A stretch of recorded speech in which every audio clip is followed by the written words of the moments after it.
I crashed the next day. I was just a puddle. I just cried all day long, and I don't know why I was so happy, but yet I was sad that I didn't get to meet my bio dad. But I feel I have gotten to know him so well through her now. I almost feel like I know him.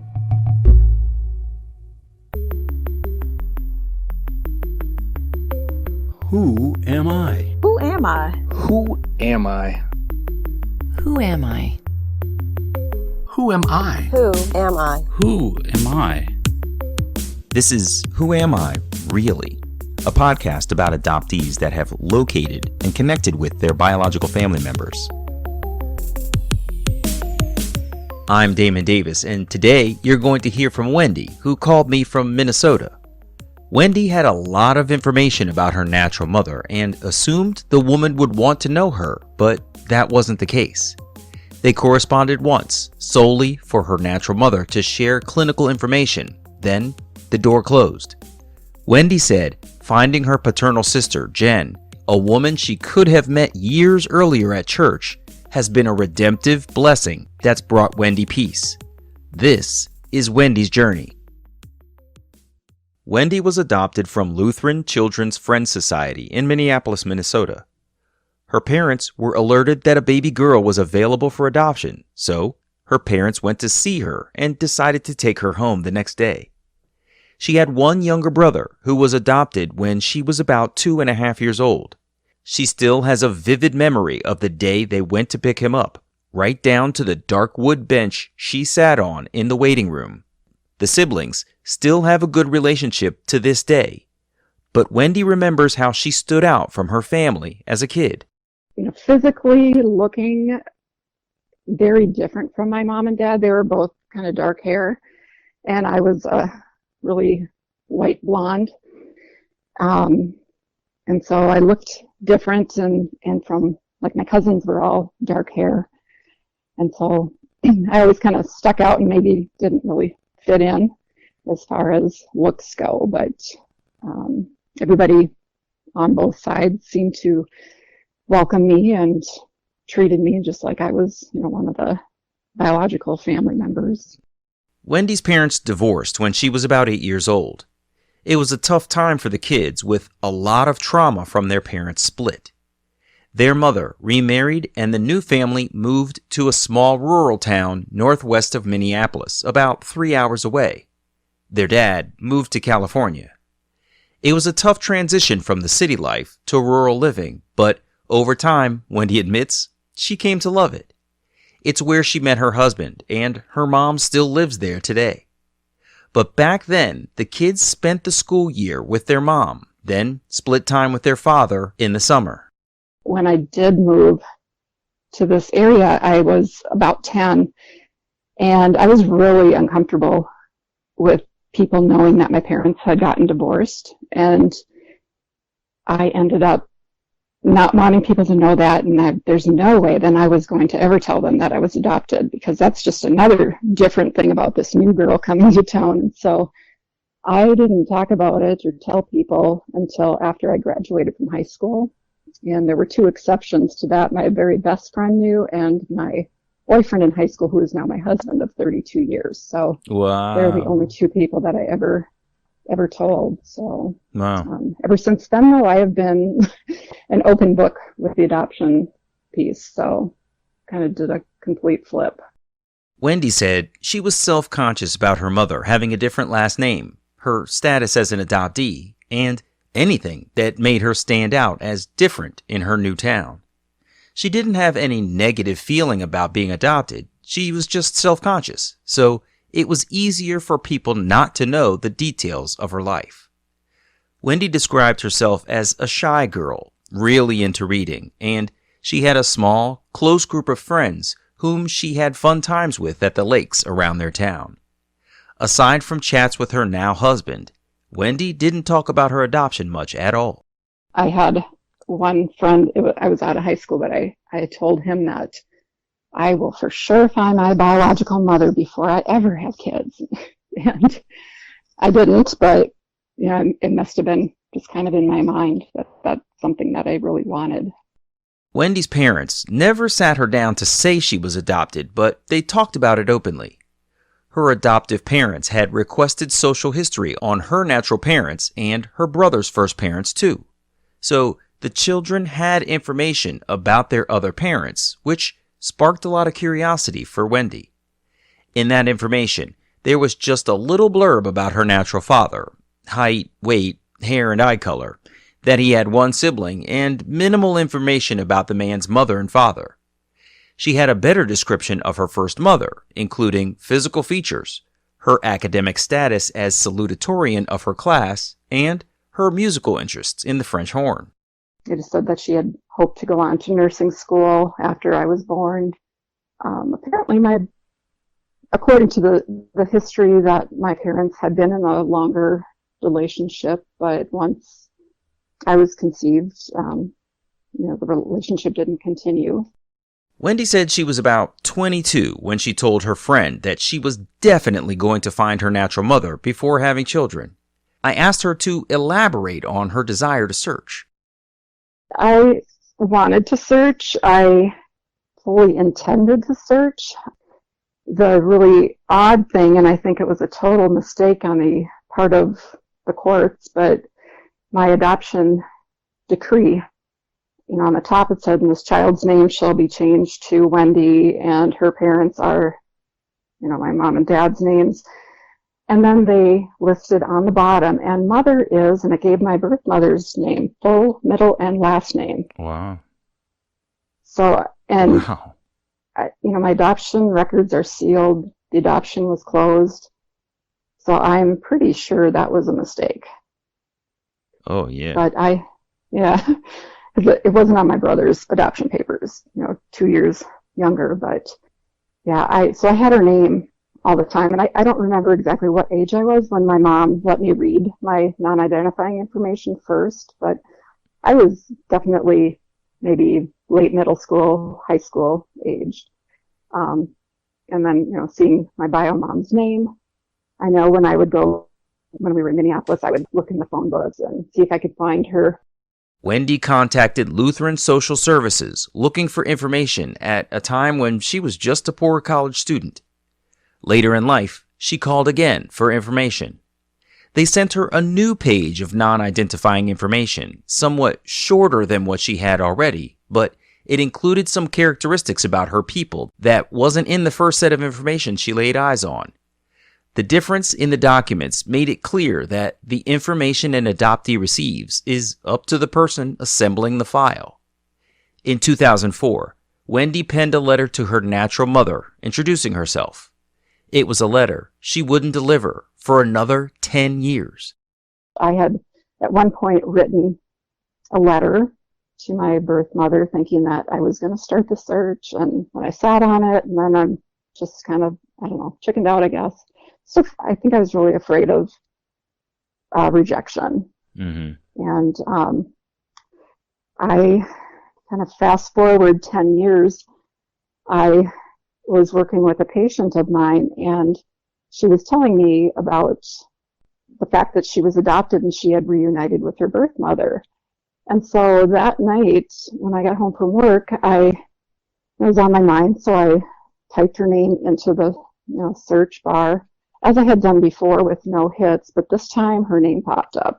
Oh, wow. And so I was able to, see her name and for real, and she was listed on a ancestry family tree that I think might have been her husband's family had put out. And so her name was on there, her married name, her husband's name, and her two daughters' names. So it's like, whoa, I had all this information. Wow. So then, you hit Facebook, and I found both of my half-sisters on Facebook, and just kind of was in a panic mode thinking, what am I going to do? I was able to, find a grave through classmates.com.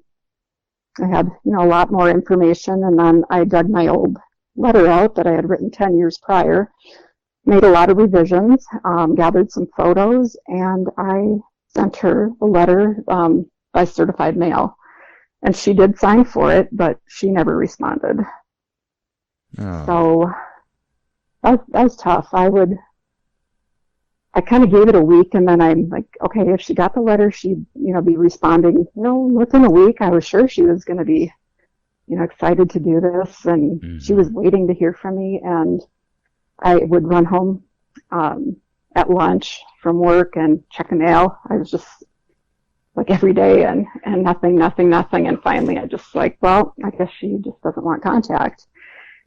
So that was really hard. It was, I was really sad. I was pretty upset. I got to a point where I was kind of feeling kind of angry. Yeah. And a year went by, and then I decided, what do I have to lose? I'm going to try one more time. And I don't know, honestly, why I didn't just pick up the phone or call, or I had her address. I could have knocked on her door, but that just wasn't me.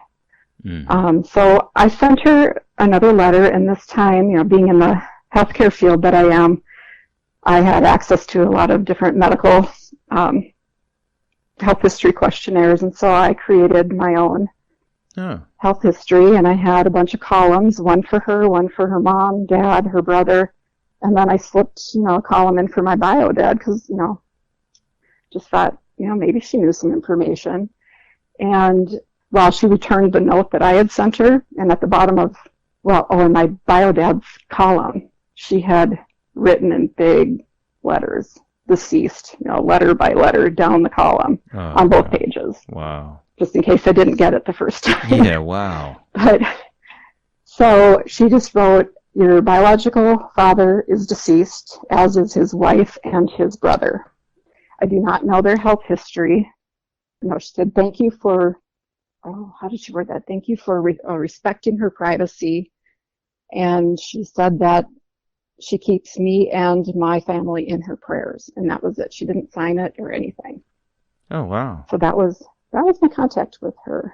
So I was very thankful. I got some really valuable health information through her. So I felt thankful that she did return it. But, it was just, that note was just kind of a little harsh, I felt.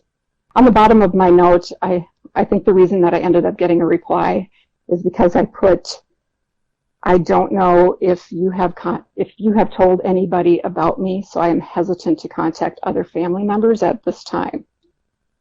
And so it was like within a week I heard from her. So I think she might have thought, I wasn't intending on contacting anybody else, but maybe a little passive-aggressive way of maybe getting some information. Yeah, you kind of taunted her a little bit with the idea that, if your secret's not out, it's about to be. Right? That's interesting. Yep. What's also interesting, though, is that you offered her a very structured method through which to respond, right? Right. It wasn't like begging, please, I don't know anything, please just tell me something. It was very clinical, as you've described. Here, like, here's your column, fill it out. Here's, his column, if you know anything, fill it out. And it allowed her to sort of detach a little bit and simply respond to you from a clinical perspective, which is really kind of interesting. And obviously with the small thread at the end, I'm about to reach out to your family, so you better say something. I had to think of something. Yeah. Wow, that's really interesting. I'm so sorry that it didn't work out, that she wanted to be in contact, but I mean, at least it was something. disappointing, just because I think, all my life I thought she was just wanting to know me, but right now I'm okay with it. Wendy sent her certified letter in 2014. The next attempt with a template requesting health history happened a year later in 2015. In 2016, I was diagnosed with cancer and was dealing with that. And that really kind of made me start thinking that, I need the rest of my history because I have 3 children and I wanted to know, anything that I possibly could in order to hopefully, maybe prevent something or kind of know what to look for in the future. And so my birth records are sealed. Minnesota is pretty locked tight. I can access my adoption records when I'm 100, I was told. Wow. And Anyway, so I decided to do the DNA testing. And so I did Ancestry and 23andMe at the same time. I thought, I can get more results that way. And I ended up also uploading onto MyHeritage and FTDNA. The results of those DNA tests arrived on the same day, so Wendy went to work to learn more about her second and third cousin matches. She was trying to determine where the family names she already knew fit in on her maternal and paternal sides. On her paternal side, some third cousins had some very comprehensive family trees, so she sent them the non-identifying information she had on her natural father, and they scoured everything trying to identify him. Wendy's paternal grandmother was part of a family of 10, and her father was part of a family of 15. So finding a match for this guy was a challenging search. When one of the cousins narrowed down the prime candidate to be Wendy's natural father, the cousin was reluctant to actually give her the man's name, so he gave Wendy a clue. Why don't you look for a last name that ends in T? I'm like, oh, okay. But it was like within an hour I found it. Oh, wow. And just the dates matched. He had one brother. And so that was just kind of crazy. So once I had his name, I Googled his name and an obituary came up. So he was indeed deceased. And then the obituary listed his 5 children. And so I had all of their names. Searching through Facebook posts, one of the man's daughters had some privacy settings turned on, so there were only a few pictures of her. But one of the sons had an open page. Wendy scrolled through his Facebook posts, looking for any of them related to when their father passed away. He had a picture of him as a senior in high school, his high school graduation picture. Wow. And I looked at that picture and I just about fell to the floor. I recognized him. I knew that was my dad. Just Really? by looking, I could see myself. I could see my son. It was crazy. Oh my gosh. Sorry. Sorry, you take your time. Yeah, it was just surreal. What did he look I like? didn't. Can you describe the picture? It was black and white. He had a little suit jacket on. I think he graduated in 58. So he had kind of the slicked hair. Mm-hmm. But it was just enough of a profile shot that I'm just like, that's where it's just the features. I don't know if it's my nose or what, but my son is just like, I pulled out my son's graduation picture and compared him, and I was like, holy buckets. Wow. They look so much alike. So it's amazing when you see those. Quite crazy. Yeah, those intergenerational resemblances. And I've heard more than one adoptee say that they've been told that the grandparents often look like the kids. Mm-hmm. And there you have it. Yeah. The man's daughter, Jen, was listed as a therapist on Facebook, so she seemed like a safe and hopefully empathetic person to contact first. Wendy waited a while, then sent an introductory note through Facebook Messenger. She said she's an adoptee, she did some DNA testing, and the results suggested they could be closely related. And I said, if you're interested in exploring this with me, I would be grateful. And I kid you not, it was 6 minutes later she responded to me. Wow. And she said, certainly, feel free to call me. And so we talked. And she's just the most wonderful person. That's so cool. It's crazy.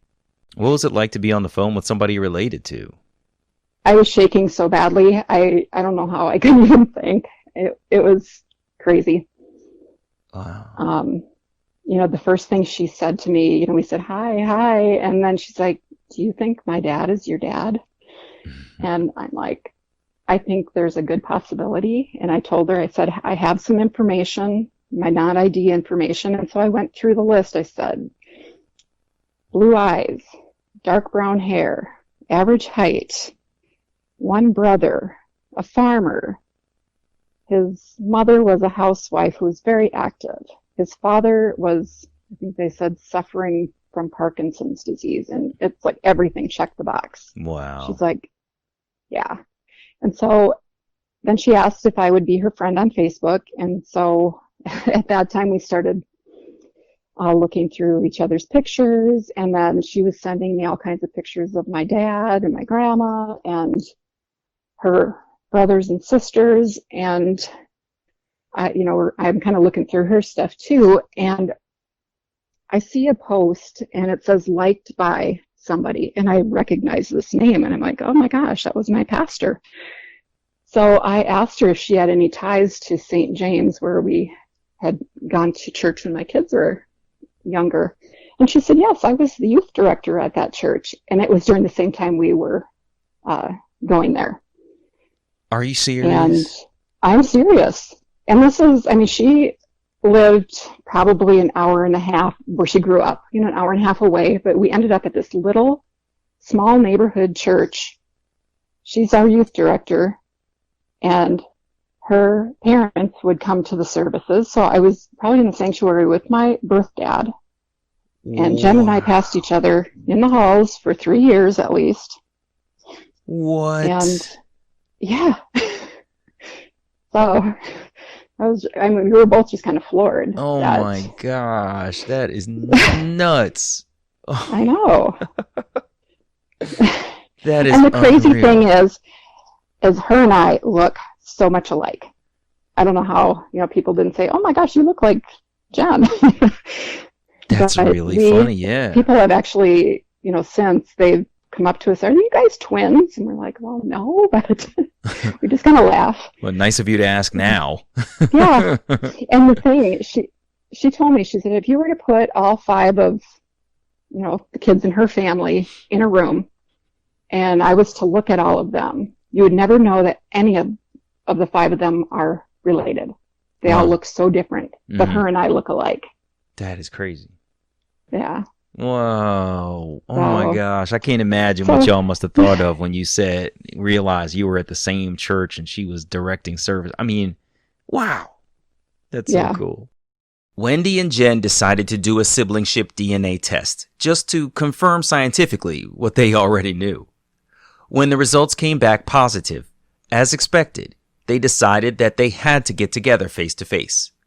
With their families, they gathered for a barbecue at the campgrounds where Jen maintains a camper. I felt like I was going to hyperventilate before I got there. But, when I walked up to her, she got really emotional, and so did I. And she just, I get so emotional all the time here. She said, you have grandma's eyes. And then, when she saw my son, in her words, she said she lost it. She just said that, my son was a blonde cookie cutter version of our dad. So. Oh my gosh. It was pretty crazy. So I'm looking at her, we're sitting around a little bonfire, and I'm kind of trying to steal glances and not make her feel like I'm totally staring at her, and she's probably doing the same. And she said she couldn't keep her eyes off of my son because it's like she's looking at her dad, and so it was quite an emotional day. It was pretty great. Oh man! And I crashed the next day. I was just a puddle. I just cried all day long, and I don't know why I was so happy, but yet I was sad that I didn't get to meet my bio dad. Mm-hmm. But I feel I have gotten to know him so well through her now. I almost feel like I know him. That's amazing. Yeah. She's just so thoughtful and just caring and just kind of knows the right things to say. And I had gone to visit her, and it was around my birthday, and she had given me a card and had a package for me. And she had given me my bio dad's class ring, and then she gave me a bunch of original old photos of my dad, as well as his parents, my grandparents, their wedding picture, and just so many thoughtful things. That's really incredible. Good for her. She had also given me lent me, I should say.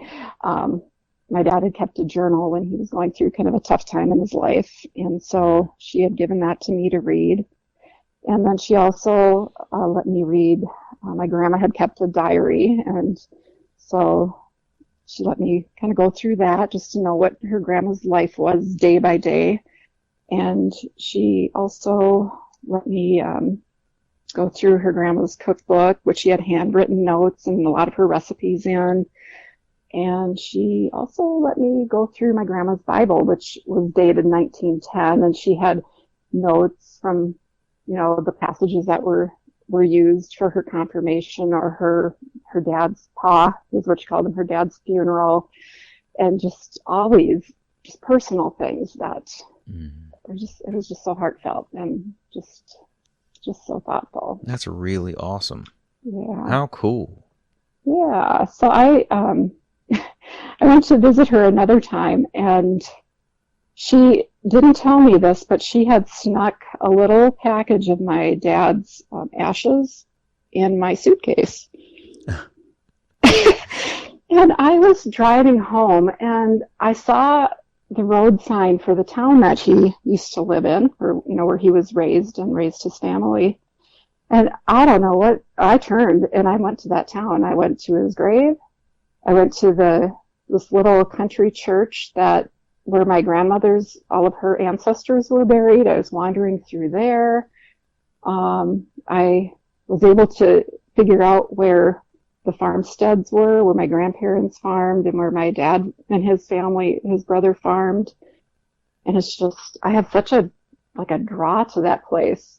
But when I told Jen afterwards that I had gone there, she just started laughing, and I still, I didn't know about the ashes at the time, but oh, that's so when funny. I talked to her the next day, and I'm just, I unpacked my suitcase, and I'm like, oh my gosh, I didn't know this. I wonder if he was just kind of steering the car. He pulled you right to him. Oh my gosh, that's amazing. How cool. So, yeah, I just kind of get the feels when I'm there, and I brought my husband there over Memorial Weekend. We went to the cemetery, and just, I don't know, I just kind of feel one with the earth there. It's sure. Just it feels like home. I inquired about how Wendy's adoptive parents were included in her journey. She admitted she was uncertain about how her desire to search would land with them, but she knew what she felt she needed, and thankfully, they were with Wendy the whole way. They were supporting me the entire way. I had, I was a little hesitant to tell them, just because I didn't want to hurt their feelings, and I in no way was looking to replace them, but there was just a piece that I felt I needed, and I told them that I had done the DNA testing, and just kind of as I made new discoveries, I would tell them. I would call them both and kind of tell them, and they were just super excited. When I found Jen, they were like over the moon excited. My mom said, "Oh, I'm so tickled," and my dad, and since it was my bio dad, I was a little more like, "Oh, I wonder what he's going to think," but he loves her. She's come to Thanksgiving. My dad's like, "Oh, it's like having another daughter," and they just think she's great. How's Jen? What's Jen doing? Have you seen Jen? So they have been so incredibly supportive. It's just been awesome. Wendy mentioned she's a cancer survivor, but well before her diagnosis, she said she wanted to find her natural family to get some medical information. I wondered what she found out about her family medical history and reunion, and what she knows to look out for now. Not the type of cancer that I had. It wasn't evident in either side. But I think on my bio mom's side, there was like colon cancer and some breast cancer and things. And so it's just important to have that piece of information. When you go to the doctor there all those years, I'm like, I don't know, I'm adopted. And now I can say, hey, I know a few things. And kind of helps to give the doctors more information to maybe appropriately screen me for different things. Yeah. So, Yeah, it's funny. I remember finding out some things in my own family, and I went in for just a general checkup, and I'm feeling fine. I don't have anything to report. But I remember feeling, it was almost like I had done some homework, and and I wanted to get the grade. I was ready to tell my doctor, hey, I got some information for you. Like, it just felt good to finally be able to update what I could only imagine were some blank boxes in my medical record. And that's an interesting piece of fulfillment that you get from the search sometimes, is just knowing a piece of that medical information, because it is so vital, not only to you, but to the future generations who are going to look back to your medical record and wonder, what do I need to look for? So it's really important for intergenerational. I remember I had a doctor once who, I had brought that up, and, I said, I'd, like to know my history. He said, well, sometimes it's better not to know. And I'm like, okay, that's an interesting take, but, I guess then I don't have to, out of sight, out of mind, maybe, but yeah, I still think it's better to know. Yeah, know what you're dealing with, right? Wow, that's really amazing, Wendy. That's so I've kind of had quite, a lot of different scenarios kind of play through, and in the end, I think after finding and having a relationship with Jen, I have just so much more sense of peace and calm. And a lot of people have mentioned, oh, you seem so much happier. And I'm like, okay, I guess I'm maybe going around grumpy all the time. I know. I do just feel just so much lighter. And it's just been the biggest blessing. Yeah. That's really great. Finding her. I haven't met their siblings at the point, and I don't know if I will or not, but I'm so content right now. It's all good. Yeah. You reach this point of thinking to yourself, man, there's kind of nowhere to go but down from here, right? So, yeah, and I think you had, in some of the paperwork you had sent it, are there things I would do differently? Would I search earlier? Honestly, I think things happen sometimes at the right time. Had I searched earlier, and if, let's say, Jen's mom had still been living, she said she might not have been so receptive, in an effort to protect her mom. And so that's true. It's hard to know if I would have gotten the same outcome. Jen and I, for some reason, we have continued to be in contact through Messenger. And there's rarely a day that goes by that we don't send each other something, to say, how's your day going? Or I can't believe what my kids just did. Or, and when we get together, it's hard to leave. It's just, I don't know. I just kind of get sad when I have to leave her. And, it's just like having a really new best friend almost, And I think her and I have really been good for each other. That's awesome. Yeah. I love it. I'm happy.